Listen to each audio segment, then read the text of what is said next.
कहा जाता है कि जब गुंजन महज 5 साल की थीं, तभी उन्होंने एक फाइटर प्लेन को देखकर ये तय कर लिया था कि वो पायलट ही बनेंगी। युद्ध क्षेत्र में महिलाओं को जाने की इजाजत नहीं थी, लेकिन कारगिल युद्ध ने इस रीति को तोड़ दिया।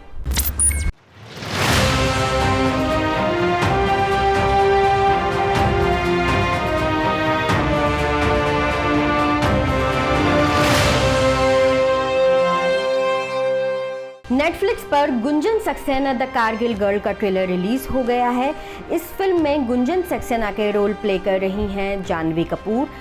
फिल्म को प्रोड्यूस किया है करण जौहर के धर्मा प्रोडक्शन ने और फिल्म को डायरेक्ट किया है शरण शर्मा ने।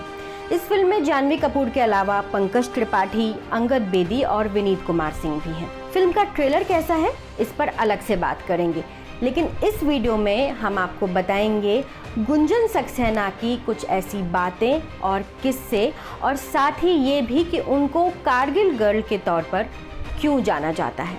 कहा जाता है कि जब गुंजन महज 5 साल की थीं, तभी उन्होंने एक फाइटर प्लेन को देखकर ये तय कर लिया था कि वो पायलट ही बनेंगी। उसके बाद उन्होंने दिल्ली यूनिवर्सिटी के हंसराज कॉलेज से ग्रेजुएशन की पढ़ाई की और उसी दौरान महिला पायलट की भर्ती के लिए अप्लाई किया। एसएसबी परीक्षा पास की और एयरफोर्स ज्वाइन कर लिया। सन 1994 में उन्होंने एयरफोर्स ज्वाइन कर लिया था।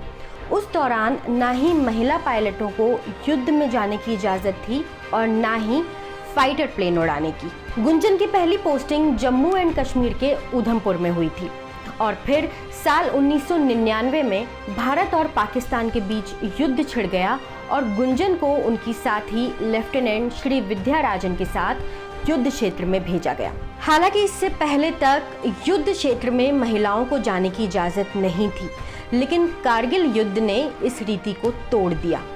उस दौरान इंडियन आर्मी को ये लड़ाई जीतने के लिए कई पायलट्स की जरूरत थी। युद्ध की स्थिति बिगड़ी और ऐसे में मेल पायलट्स के साथ साथ सभी फीमेल पायलट्स को भी युद्ध क्षेत्र में बुला लिया गया। गुंजन को इस दौरान पाकिस्तान के एरियल क्षेत्र पर नजर रखने के साथ साथ द्रास और बटालिक क्षेत्र से इंडियन आर्मी के घायल जवानों को बचाना था, लेकिन पाकिस्तान की तरफ से हो रही लगातार फायरिंग ने गुंजन के इस काम को और भी ज्यादा मुश्किल कर दिया था। गुंजन ने अपने एक इंटरव्यू में बताया था कि उस दौरान पाकिस्तान पर लगातार नजर बनाए रखना और अपने काम को पूरा करना बेहद मुश्किल था। गुंजन सक्सेना एक आर्मी परिवार से ताल्लुक रखती हैं। उनके पिता और भाई दोनों ही इंडियन आर्मी में थे। गुंजन ने शादी भी एक इंडियन एयरफोर्स के फाइटर पायलट से की। साल 2004 में उन्होंने एक बेटी को जन्म दिया और 7 साल इंडियन एयरफोर्स को अपनी सर्विसेज देने के बाद रिटायर हो गई। अब गुंजन एक होम मेकर हैं और गुजरात में रहती हैं। इन्हीं पर बनी film Gunjan Saxena the Kargil girl Netflix पर 12 अगस्त को रिलीज हो रही है। फिल्म कैसी है ये तो रिलीज के बाद ही पता चलेगा, लेकिन इस फिल्म के जरिए गुंजन सक्सेना की कहानी लाखों लोगों तक जरूर पहुंच सकेगी। एबीपी न्यूज़ आपको रखे आगे।